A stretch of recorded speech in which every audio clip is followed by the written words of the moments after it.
Eu chamaria atenção talvez para dois pontos, né? O primeiro, quando a gente pensa a nível regional, é nessa integração latino-americana, né? Então, nos últimos anos a gente vem assistindo esse processo da integração latino-americana cada vez mais ser relegada a uma posição mais secundária diante das crises econômicas que os países estavam vivenciando. Eu acho que o Brasil talvez seja um dos grandes propulsores disso, né, sobretudo pela, não só a postura de sair da Unasul, mas, enfim, a gente cada vez mais tem uma política de governo, né, claro, não de Estado, uma política de governo mais alinhada, mais Estados Unidos, né, o norte da América e o norte do mundo, e cada vez olha menos para o continente, mas quando eu também falo da desintegração, é dessa falta de diálogo e alinhamento nas medidas adotadas pelos países, que talvez poderiam, em alguma medida, dirimir essas dificuldades que a gente vem encontrando com relação aos direitos humanos, né? Eu acho que, com certeza, esses migrantes que estão em trânsito ou que precisam entrar nos seus países, tudo isso poderiam ter soluções mais adequadas, né? É por isso que eu falo, no início eu falei de crise humanitária, porque eu acho que a gente fala de crise sanitária, mas em grande medida em determinadas regiões a gente vivencia verdadeiras crises humanitárias e muitas delas poderiam ser melhores geridas do ponto de vista regional da América Latina se houvesse uma melhor comunicação, uma maior troca de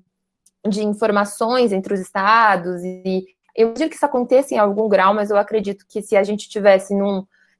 seguido naquele projeto de ampliar e aprofundar a integração latino-americana, a gente talvez poderia ter dado respostas mais adequadas a esse momento, mais coletivas, né? Porque aí eu chamo a atenção para a questão da OMS, né,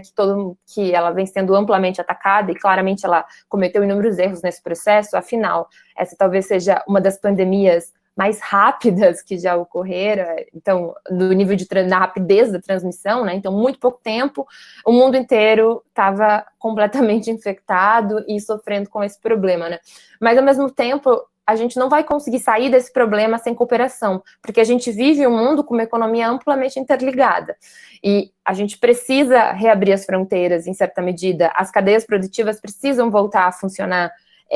enfim, a perda econômica da pandemia, não da quarentena, né, é muito importante sempre frisar que o problema não é a quarentena, é porque a gente está vivendo uma pandemia e não tem como o capitalismo prosperar se você tem um monte de corpos no meio da rua, né,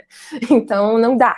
e eu acho absurdo que aqui no Brasil isso seja um debate, né, que é a quarentena culpada pelo problema econômico brasileiro e não a pandemia, ou seja, né, o momento de instabilidade, de insegurança, as pessoas estão perdendo emprego, quem não perdeu está com medo de perder, ou teve redução de carga horária, então tá bastante difícil. Acho que tudo isso demanda medidas coletivas, seja via OMS, seja via organismos regionais, porque não adianta um problema resolver o seu problema se os outros países não resolverem o problema. Enquanto não houver uma vacina, e mesmo quando houver, essa vacina vai levar um tempo para chegar a toda a população mundial, são 7 bilhões, né? É muito difícil produzir 7 bilhões de doses muito rapidamente, então provavelmente ela vai chegar primeiro nos grandes centros e depois nos países menos integrados ou menos importantes nessa estrutura internacional. Tudo isso demanda ações coletivas, e o que se vê dentro das relações internacionais é o desmoronamento da coletividade dos estados, né? Por mais que ainda haja inúmeras ações conjuntas, essa situação, até a própria assimilação à economia de guerra, que no começo eles falavam muito, né? Estamos vivendo uma guerra. Tipo, não é uma guerra, é uma pandemia, é diferente. Você precisa pensar em outras medidas econômicas, sanitárias, sociais para lidar com ela.